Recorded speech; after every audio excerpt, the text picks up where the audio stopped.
Battle of Vienna. The Battle of Vienna in 1683 was a pivotal moment in European history, when the united Christian armies, led by Polish King John III Sobieski, halted the Ottoman Empire's advance. After 2 months of intense siege, the Allied armies decided to intervene to stop the Ottoman offensive, which threatened the heart of the Habsburg monarchy. The battle's outcome had far-reaching consequences, not only for Vienna itself, but for the entire European continent, as it marked the beginning of the end of the Ottoman effort to dominate Europe. During the 15th century, the Ottoman Empire gradually grew into one of the most powerful states of the period. Led by ambitious sultans, it aimed to expand its borders and strengthen its power through aggressive conquests. From its origin, the Ottoman Empire focused on invasions and military campaigns, conquering more and more territories to consolidate its dominance. One of the key milestones was the conquest of Constantinople in 1453, when the once glorious capital of the Byzantine Empire fell into Ottoman hands under Sultan Mehmed II, earning him the byname the Conqueror. After this victory, Constantinople was transformed into the new Ottoman capital, later renamed Istanbul in the 20th century. This event shocked European rulers, who realized that the Ottoman Empire was growing stronger and posed an increasing threat to Christian Europe. However, Mehmed was not content with just conquering Constantinople. He set his sights on southern Italy and even Rome itself, which he planned to capture. His dream of controlling this part of Europe was ultimately shattered by his sudden death in 1481. In the century following Mehmed's death, the Ottoman Empire reached its peak under Sultan Suleiman the Magnificent. During his reign, the empire's borders stretched across the eastern Mediterranean, deep into Europe and Asia. Suleiman was a bold and determined ruler who was not afraid of any challenge. In 1529, he even marched against Vienna, one of the most powerful cities in Europe. After weeks of brutal siege, Suleiman was forced to retreat, unable to capture the city. However, this setback did not discourage him, and he continued his military campaigns in both Asia and Europe. The Ottoman Empire remained in constant conflict with the Habsburgs, the powerful dynasty that ruled large part of Europe. Eventually, Europe united against the Ottomans, leading to the famous Battle of Lepanto in 1571, one of the bloodiest naval battles in history. A coalition fleet known as the Holy League, composed of ships from the Papal States, Spain, Venice, and other European powers, confronted the Ottoman navy. After a brutal battle, the European alliance secured victory, a significant triumph for Christian Europe. While this defeat did not halt the Ottoman Empire entirely, it planted a seed of hope among Europeans that the Ottoman expansion could be stopped and its power broken. During the 17th century, the world was engulfed in destructive conflicts, and Poland was no exception. At its peak, the Polish-Lithuanian Commonwealth was one of the powerful states in Europe, but its size also brought many enemies and constant threats. To the east, it faced aggressive Russian expansion. To the north, it suffered Swedish invasions. Internally, the country was riddled with violent uprisings, the most significant of which was the Cossack Rebellion, led by the bold leader Bohdan Khmelnytsky. At this time, all of Europe was being drawn into what would become the 30 Years' War. Amid this chaos, the Ottoman Sultanate saw an opportunity to weaken Poland and seize its vast territories. Thus began the Ottoman invasion of the Polish-Lithuanian Commonwealth. The Polish army fought bravely against the invasion, successfully repelling Ottoman forces on multiple fronts. One of the most significant battles of this war was the Battle of Kotin, a decisive clash of the entire Ottoman campaign. In 1621, the Polish army, led by the fearless hetman Jan Karol Chodkiewicz, faced a massive Ottoman force commanded by Sultan Osman II. The Polish forces were outnumbered 2 to 3 times, yet they chose to stand and fight, mounting a determined resistance. The Battle of Kotin was long and brutal. The Ottomans relentlessly tried to break through the Polish defenses, but the steadfast Polish troops refused to yield. During the battle, Jan Karol Chodkiewicz died, yet the Polish army did not surrender and continued to resist. After weeks of intense fighting, the Ottomans were forced to accept defeat and retreat. By the mid-17th century, the Ottoman Empire had fallen into a deep crisis. The continuous wars waged on multiple fronts had begun to drain the state treasury and increase the costs of maintaining the empire. The country suffered from crop failures, and internal struggles between rival factions further weakened the Sultanate. At this critical moment, a new ruling family emerged, the Köprülü dynasty, whose members took control of the Ottoman government, bringing order to the crumbling structures of the empire.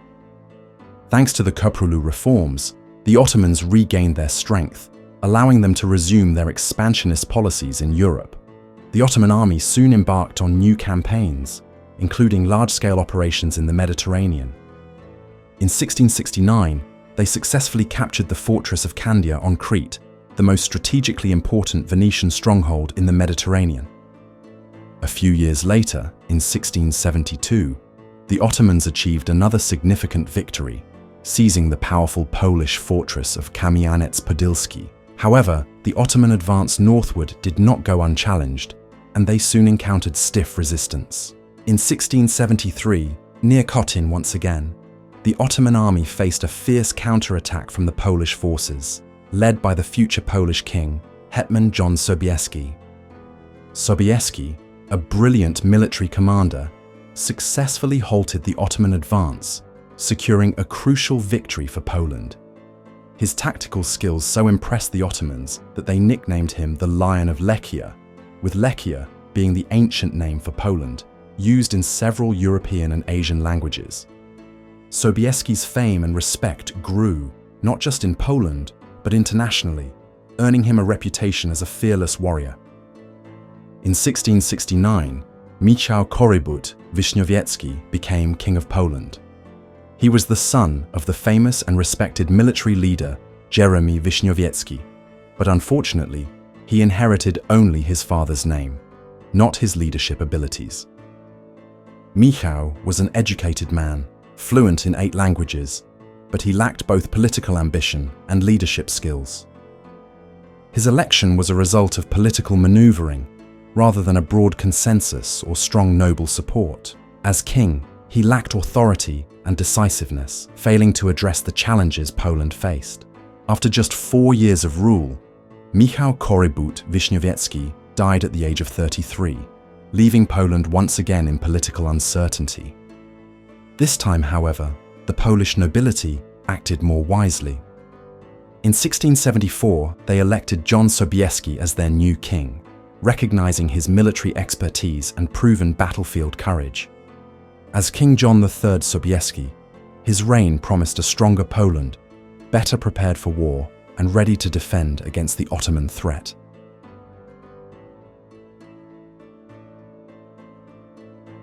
In 1676, the war between Poland and the Ottoman Empire ended with a truce, but the peace was only temporary.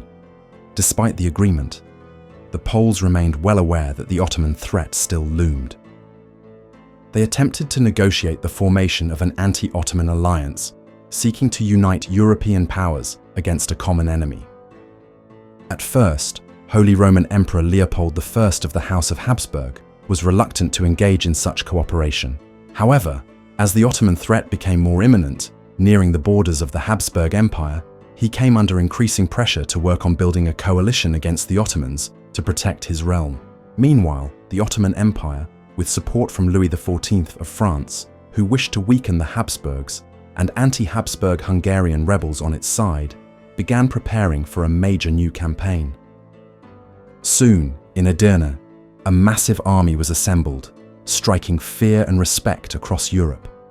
By 1683, the Ottomans had gathered an enormous force of 90,000 to 300,000 men, forming the largest army the empire had mobilized in the entire 17th century. In July 1683, this massive army, led by Grand Vizier Kara Mustafa Pasha, arrived at Vienna, and the city was completely surrounded. However, Vienna was well fortified, had ample supplies, and put up fierce resistance, bravely repelling enemy attacks and holding its walls despite heavy bombardment and relentless attempts to breach the defenses.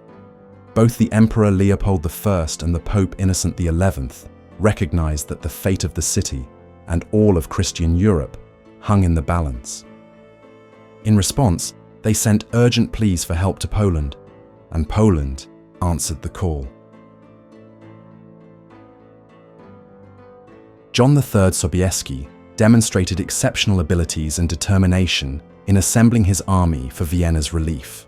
Despite Poland's complex legal system, which required that any military campaign beyond national borders be approved by the Sejm, the Polish-Lithuanian Commonwealth's legislative body, and the need to implement an emergency war tax, Sobieski successfully gathered over 20,000 troops in a short time.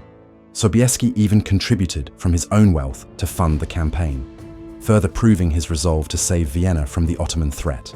His army advanced at an extraordinary pace, covering dozens of kilometers per day, reaching the banks of the Danube River within just 3 weeks.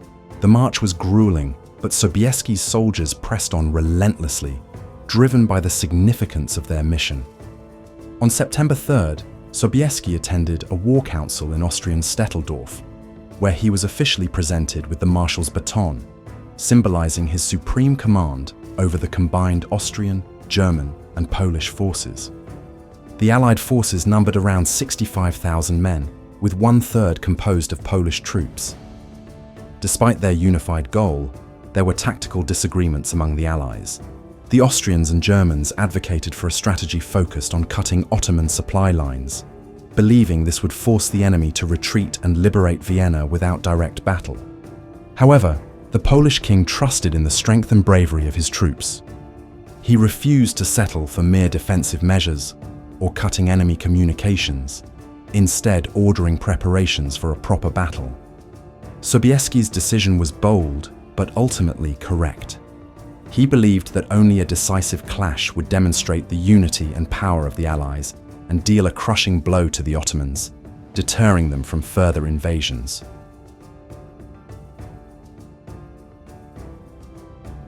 As the Polish and Imperial forces neared Vienna, their primary objective was to prepare as quickly as possible for the upcoming battle. Despite the army's multinational composition and the fact that they had only 6 days to prepare, they managed to establish an effective command structure with Polish King John III Sobieski and his famous heavy cavalry, the Polish Hussars, at the center. With financial support from the Pope and loans from wealthy bankers and nobles, they quickly secured the necessary resources. A financial arrangement was made. Poland would pay for its troops as long as they remained within Polish territory. Once they crossed into the Holy Roman Empire, the emperor would cover their expenses.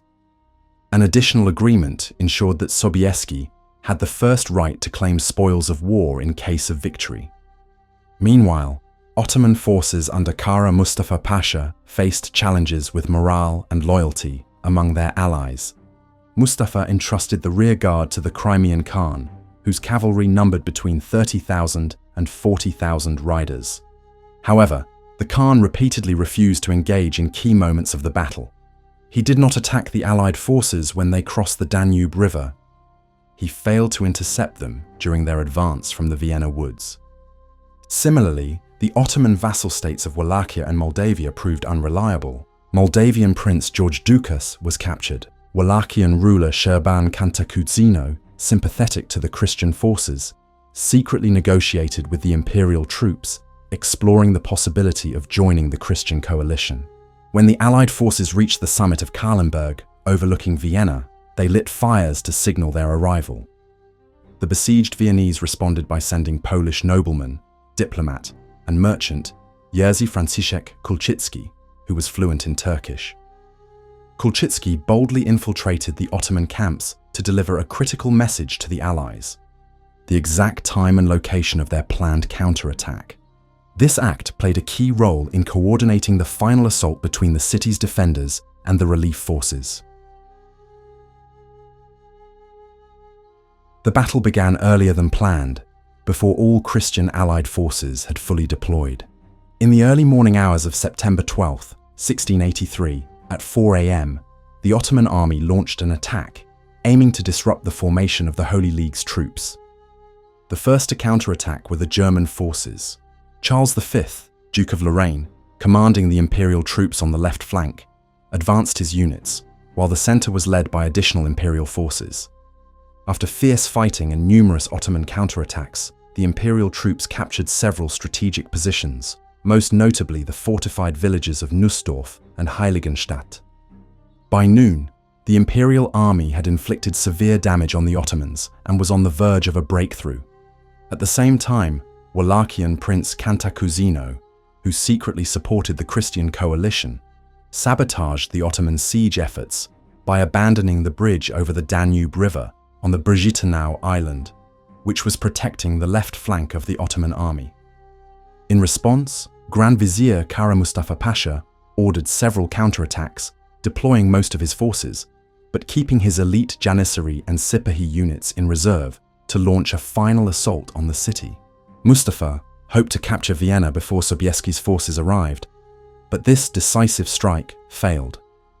The Ottoman sappers had prepared a massive explosion beneath a section of the city's fortifications known as Löbel Basti, aiming to create a breach in the city walls.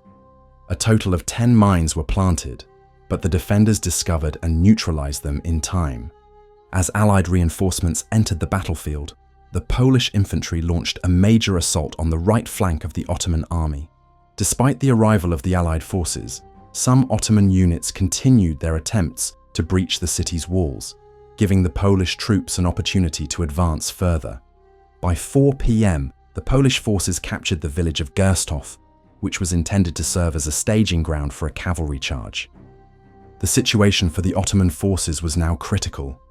They were becoming trapped between the Polish and Imperial armies. At this moment, both Charles of Lorraine and John Sobieski independently decided to take advantage of the situation and launch a decisive offensive to defeat the Ottoman forces once and for all. At 3:30 p.m., the German forces renewed their assault on the left flank. Initially, they faced strong resistance from the Ottoman defenders, preventing any immediate advance. Despite this, by 5 p.m., they managed to break through the Ottoman defenses and captured the villages of Unterdöbling and Oberdöbling. The Imperial forces were now dangerously close to the main Ottoman defensive stronghold, a fortified position known as Türkenschanze. As they prepared for the final assault, the Polish cavalry finally joined the battle. Emerging slowly from the nearby forest, the Polish heavy cavalry, the famed winged Hussars, arrived. Their appearance was met with enthusiastic cheers from the Allied infantry, who had eagerly awaited their charge. At 4 p.m., a reconnaissance unit of 120 Hussars launched an initial attack to test the strength of the Ottoman defenses. This attack revealed the Ottoman vulnerabilities, but came at a high cost, with many brave riders losing their lives. The Polish cavalry then advanced closer to Türkenschanze, which was now under threat from 3 directions. The Poles attacked from the west, the Saxons and Bavarians pressed from the northwest, the Austrians attacked from the north. Realizing the untenable situation, Grand Vizier Kara Mustafa Pasha made the fateful decision to abandon Türkenschanze and retreat to his main camp in the south. By then, many Ottoman soldiers had already abandoned their positions and were fleeing the battlefield in chaos. The Allied forces were now fully prepared for the final assault. At 6 p.m., John Sobieski gave the order for the massive cavalry charge. The charge was carried out in 4 formations, 3 composed of Polish units and 1 made up of Imperial cavalry. At that moment, a total of 18,000 cavalrymen swept down from the hills, making it the largest cavalry charge in history. Sobieski himself led 3,000 Polish heavy cavalrymen, the legendary winged Hussars. The charge crashed into the exhausted and demoralized Ottoman troops, who began retreating in disorder. The Polish and Allied cavalry headed straight for the Ottoman camps and Grand Vizier Kara Mustafa Pasha's headquarters. At the same time, the Vienna garrison joined the attack, storming out of the city's fortifications to reinforce the assault on the Ottomans. The Ottoman army, already weakened and demoralized from failed attempts to breach the city walls, stood no chance. The combined assault by the Holy League's forces on Turkenschanze and the devastating charge of the Polish Hussars sealed the fate of the Ottoman army. Within 3 hours, the Allied forces secured a complete victory. The first Catholic officer to enter liberated Vienna was Louis William, Margrave of Baden-Baden, leading his dragoon regiment. According to historical records, the Ottomans lost at least 20,000 men during the siege of Vienna. During the battle itself against Sobieski's forces, estimates suggest that around 15,000 Ottomans were killed. Some sources claim the number was between 8,000 and 15,000 dead, with an additional 5,000 to 10,000 taken prisoner. In contrast, the Allied forces under Sobieski suffered significantly fewer casualties. Approximately 3,500 soldiers were either killed or wounded, including around 1,300 Polish troops. Other sources estimate total Allied losses at around 4,500 men. Vienna's defenders, consisting of 10,000 troops, along with the civilian population, suffered heavy losses during the siege, with nearly half of the city's inhabitants perishing due to war-related causes. After the victorious battle, John III Sobieski wrote 2 important letters, one to his wife, Queen Marie Casimir, and another to Pope Innocent XI. In his letter to the Pope, he used the now famous words, paraphrasing Julius Caesar's phrase from the Battle of Zela, Venimus, vidimus, Deus vicet. We came, we saw, God conquered. Along with the letter, Sobieski sent the banner that had hung over Grand Vizier Kara Mustafa Pasha's tent, as a symbol of great victory and divine protection. Sobieski also sent his wife a stirrup belonging to Kara Mustafa, a valuable war trophy, which was later donated to Wawel Cathedral. Queen Marie Casimir placed the stirrup before the altar, symbolizing the triumph, and serving as a reminder of Poland's role in saving Vienna and Europe from the Ottoman threat. The people of Vienna welcomed the Polish king as a true hero, celebrating their liberation and honoring Sobieski's courage and leadership. Even Charles, Duke of Lorraine, acknowledged Sobieski's heroic achievements, stating, The King of Poland has won immortal glory in this battle. He left his kingdom for such a great cause and acted as a great king and a great leader. I, on the other hand, merely issued orders that were followed. However, Emperor Leopold I received Sobieski with cold indifference and arrogance, which deeply wounded the Polish king. In a letter to his beloved wife, Sobieski expressed his pain and disappointment, writing, Here we stand on the banks of the Danube River, like the Israelites once stood by the waters of Babylon, weeping over our horses and over the unheard-of ingratitude. Even in the 20th century, Austrian and German historiography attempted to downplay the contributions of the Polish forces in the Battle of Vienna. Many of these accounts minimized the number of Polish troops engaged in battle and unjustly criticized the discipline of the Polish-Lithuanian forces. Some even claimed that Polish soldiers mistreated the local population nearly as badly as the Ottomans. It was also speculated that Emperor Leopold awarded Sobieski the marshal's baton only because the Polish king stubbornly refused to obey imperial orders. However, despite these later distorted interpretations of history, it was the Poles who played a decisive role in the victory over the Ottomans. That does not mean, however, that they could have defeated Kara Mustafa Pasha's army alone. The role of the Austrian and German forces in the battle was significant, and only through Allied cooperation and the strategic execution of Sobieski's battle plan was the final triumph made possible. The Battle of Vienna marked the beginning of a long war between Poland and the Ottoman Empire, which lasted for another 16 years. On October 7th, as the Polish and imperial troops were returning home after their victory, they were unexpectedly ambushed by Ottoman forces under Kara Mehmed Pasha, who had taken command after Kara Mustafa's defeat. This ambush occurred near the heavily fortified town of Parkani in present-day Slovakia, and Sobieski himself barely escaped with his life. The next day, however, Sobieski regrouped his forces and engaged the Turks in a decisive battle. this time crushing them completely. This disaster for the Ottoman forces ended their hopes of dominating Central and Eastern Europe. After fleeing from Vienna, Kara Mustafa retreated all the way to Belgrade. On December 25, 1683, by order of Sultan Mehmed IV, he was publicly executed. In accordance with Ottoman tradition, he was strangled with a bowstring. While the Battle of Vienna saved Europe from Ottoman domination, it was also the last great military victory for the Polish-Lithuanian Commonwealth. By then, Poland was struggling with internal problems and was on the verge of decline. A century later, in the late 18th century, the Commonwealth was partitioned between Russia, Prussia, and Austria, erasing Poland from the map. And that concludes today's story about the Battle of Vienna. Would you like to hear more about similar conflicts? Let us know in the comments.